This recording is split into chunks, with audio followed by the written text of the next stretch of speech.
اعوذ باللہ من الشیطان الرجیم بسم اللہ الرحمن الرحیم۔ معزز سامعین کرام، السلام علیکم ورحمۃ اللہ وبرکاتہ۔ نئی ایپیسوڈ کے ساتھ حاضر ہیں جس کا ٹاپک ہے ماہ نبوت طلوع ہوا۔ حسب معمول درود پاک پڑھ لیں۔ صلی اللہ علی حبیبہ محمد وآلہ وصحبہ اجمعین برحمتک یا ارحم الراحمین، آمین۔ حضرت ابن عباس رضی اللہ تعالی عنہ کہتے ہیں کہ حضور نبی کریم صلی اللہ علیہ وآلہ وسلم اس دنیا میں تشریف لائے تو آپ کی آنول نال کٹی ہوئی تھی۔ آپ ختنہ شدہ پیدا ہوئے۔ عبد المطلب یہ دیکھ کر بے حد حیران ہوئے اور خوش بھی۔ وہ کہا کرتے تھے میرا یہ بیٹا نرالی شان کا ہوگا۔ آپ کی پیدائش سے پہلے مکہ کے لوگ خشک سالی اور قحط کا شکار تھے، لیکن جو ہی آپ کے دنیا میں تشریف لانے کا وقت قریب آیا، بارشیں شروع ہو گئیں، خشک سالی دور ہو گئی، درخت ہرے بھرے ہو گئے اور پھلوں سے لد گئے، زمین پہ سبزہ ہی سبزہ نظر آنے لگا۔ پیدائش کے وقت آپ اپنے ہاتھوں پر جھکے ہوئے تھے، سر آسمان کی طرف تھا۔ ایک روایت کے الفاظ یہ ہیں کہ گھٹنوں کے بل جھکے ہوئے تھے، مطلب یہ کہ سجدے کی سی حالت میں تھے۔ آپ کی مٹھی بند تھی اور شہادت کی انگلی اٹھی ہوئی تھی، جیسا کہ ہم نماز میں اٹھاتے ہیں۔ حضور انور صلی اللہ علیہ وسلم فرماتے ہیں جب میری والدہ نے مجھے جنم دیا تو ان سے ایک نور نکلا، اس نور سے شام کے محلات روشن ہو گئے۔ آپ صلی اللہ علیہ وسلم کی والدہ سیدہ آمنہ فرماتی ہیں محمد صلی اللہ علیہ وآلہ وسلم کی پیدائش کے وقت ظاہر ہونے والے نور کی روشنی میں مجھے بصرہ میں چلنے والے اونٹوں کی گردنیں تک نظر آئیں۔ علامہ سہیلی رحمہ اللہ نے لکھا ہے کہ جب آپ پیدا ہوئے تو آپ نے اللہ کی تعریف کی۔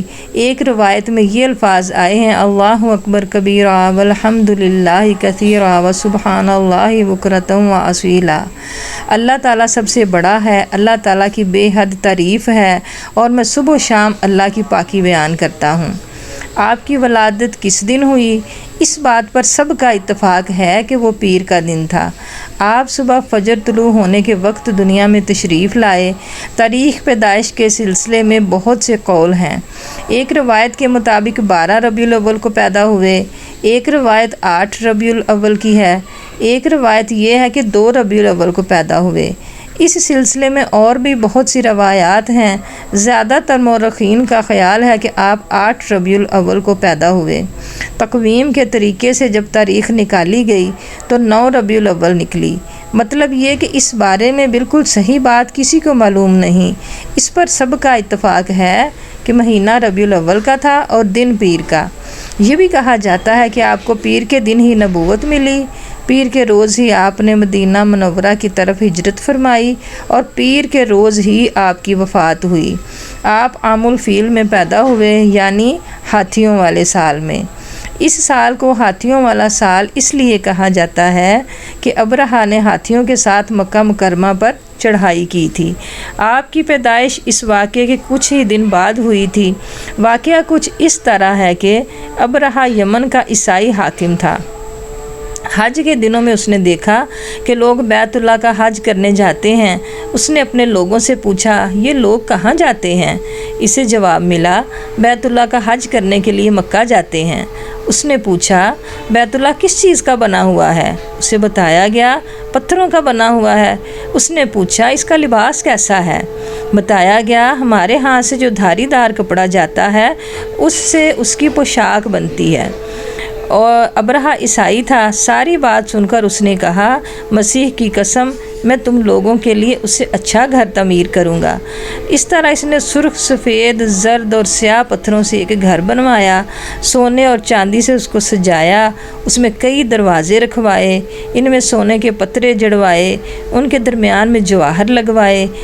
اس مکان میں ایک بڑا سا یاقوت لگوایا، پردے لگوائے، وہاں خوشبوئیں سلگانے کا انتظام کیا۔ اس کی دیواروں پر اس قدر مشک ملا جاتا تھا کہ وہ سیاہ رنگ کی ہو گئی، یہاں تک کہ جواہر بھی نظر نہیں آتے تھے۔ پھر لوگوں سے کہا کہ اب تمہیں بیت اللہ کا حج کرنے کے لیے مکہ جانے کی ضرورت نہیں رہی، میں نے یہی تمہارے لیے بیت اللہ بنوا دیا ہے، لہٰذا اب تم اس کا طواف کیا کرو۔ اس طرح کچھ قبائلی کئی سال تک اس کا حج کرتے رہے، اس میں اعتکاف کرتے رہے، حج والے مناسک بھی یہیں ادا کرتے رہے۔ عرب کے ایک شخص نفیل خشمی سے یہ بات برداشت نہ ہو سکی۔ وہ اس مصنوعی خانہ کعبہ کے خلاف دل ہی دل میں کڑھتا رہا۔ آخر اس نے دل میں ٹھان لی کہ وہ ابرہہ کی اس عمارت کو گندہ کر کے چھوڑے گا۔ پھر ایک رات اس نے چوری چھپے بہت سی گندگی اس کے اندر ڈال دی۔ ابرہہ کو معلوم ہوا تو سخت غضبناک ہوا، کہنے لگا یہ کارروائی کسی عرب نے اپنے کعبہ کے لیے کی ہے، میں اس کو ڈھا دوں گا، اس کا ایک ایک پتھر توڑ دوں گا۔ اس نے شاہ حبشہ کو یہ تفصیلات لکھ دیں، اسے درخواست کی کہ وہ اپنا ہاتھی بھیج دے۔ اس ہاتھی کا نام محمود تھا۔ یہ اس قدر بڑا تھا کہ اتنا بڑا ہاتھی روئے زمین پر دیکھنے میں نہیں آیا تھا۔ جب ہاتھی اس کے پاس پہنچ گیا تو وہ اپنی فوج لے کر نکلا اور مکہ کا رخ کیا۔ یہ لشکر جب مکہ کے قرب و جوار میں پہنچا تو ابرہہ نے فوجوں کو حکم دیا کہ ان لوگوں کے جانور لوٹ لیے جائیں۔ اس کے حکم پر فوجیوں نے جانور پکڑ لیے، ان میں عبد المطلب کے اونٹ بھی تھے۔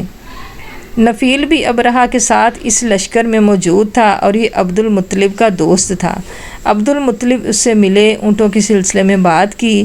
نفیل نے ابرہہ سے کہا قریش کا سردار عبد المطلب ملنا چاہتا ہے۔ یہ شخص تمام عرب کا سردار ہے، شرف اور بزرگی اسے حاصل ہے، لوگوں میں اس کا بہت اثر ہے، لوگوں کو اچھے اچھے گھوڑے دیتا ہے، انہیں عطیات دیتا ہے، کھانا کھلاتا ہے۔ یہ گویا عبد المطلب کا تعارف تھا۔ ابرہہ نے انہیں ملاقات کے لیے بلا لیا۔ ابرہہ نے ان سے پوچھا بتائیے آپ کیا چاہتے ہیں؟ انہوں نے جواب دیا میں چاہتا ہوں کہ میرے اونٹ مجھے واپس مل جائیں۔ ان کی بات سن کر ابرہہ بہت حیران ہوا۔ اس نے کہا مجھے تو بتایا گیا تھا کہ آپ عرب کے سردار ہیں، بہت عزت اور بزرگی کے مالک ہیں، لیکن لگتا ہے کہ مجھ سے غلط بیانی کی گئی ہے، کیونکہ میرا خیال تھا کہ آپ مجھ سے بیت اللہ کے بارے میں بات کریں گے جس کو میں گرانے آیا ہوں اور جس کے ساتھ آپ سب کی عزت وابستہ ہے، لیکن آپ نے اس کی تو سرے سے بات ہی نہیں کی اور اپنے اونٹوں کا رونا لے کر بیٹھ گئے۔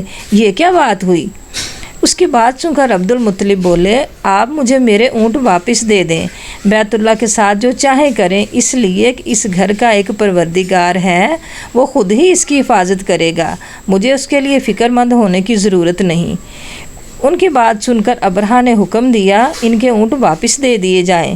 جب انہیں ان کے اونٹ واپس مل گئے تو انہوں نے اس کے سموں پر چمڑے چڑھا دیے، ان پر نشان لگا دیے، انہیں قربانی کے لیے وقف کر کے حرم میں چھوڑ دیا تاکہ پھر کوئی انہیں پکڑ لے تو حرم کا پروردگار اس پر غضبناک ہو۔ پھر عبد المطلب ہرا پہاڑ پر چڑھ گئے، ان کے ساتھ ان کے کچھ دوست تھے۔ انہوں نے اللہ سے درخواست کی اے اللہ، انسان اپنے سامان کی حفاظت کرتا ہے، تو اپنے سامان کی حفاظت کر۔ ادھر سے ابرہہ اپنا لشکر لے کر آگے بڑھا، وہ خود ہاتھی پر سوار لشکر کے درمیان موجود تھا۔ ایسے میں اس کے ساتھی ہاتھی نے آگے بڑھنے سے انکار کر دیا، وہ زمین پر بیٹھ گیا۔ ہاتھی بانوں نے اسے اٹھانے کی کوشش کی لیکن وہ نہ اٹھا۔ انہوں نے اس کے سر پر ضربیں لگائیں، آنکس چبھوئے مگر وہ کھڑا نہ ہوا۔ کچھ سوچ کر انہوں نے اس کا رخ یمن کی طرف کیا تو وہ فوراً اس طرف چلنے لگا۔ اس کا رخ پھر مکہ کی طرف کیا گیا تو پھر رک گیا۔ ہاتھی بانوں نے یہ تجربہ بار بار کیا۔ آخر ابرہہ نے حکم دیا ہاتھی کو شراب پلائی جائے تاکہ نشے میں اسے کچھ ہوش نہ رہ جائے اور ہم اسے مکہ کی طرف آگے بڑھا سکیں۔ چنانچہ اسے شراب پلائی گئی لیکن اس پر اس کا بھی اثر نہ ہوا۔ آج کی ایپیسوڈ یہاں تک، اس کے ساتھ ساتھ اللہ حافظ، اپنا خیال رکھیں، آسانیاں تقسیم کریں۔ اللہ تعالیٰ آپ کو آسانیاں تقسیم کرنے کی توفیق عطا فرمائے اور آپ کے لیے آسانیاں پیدا فرمائے۔ وآخر دعوانا الحمد للہ رب العالمین۔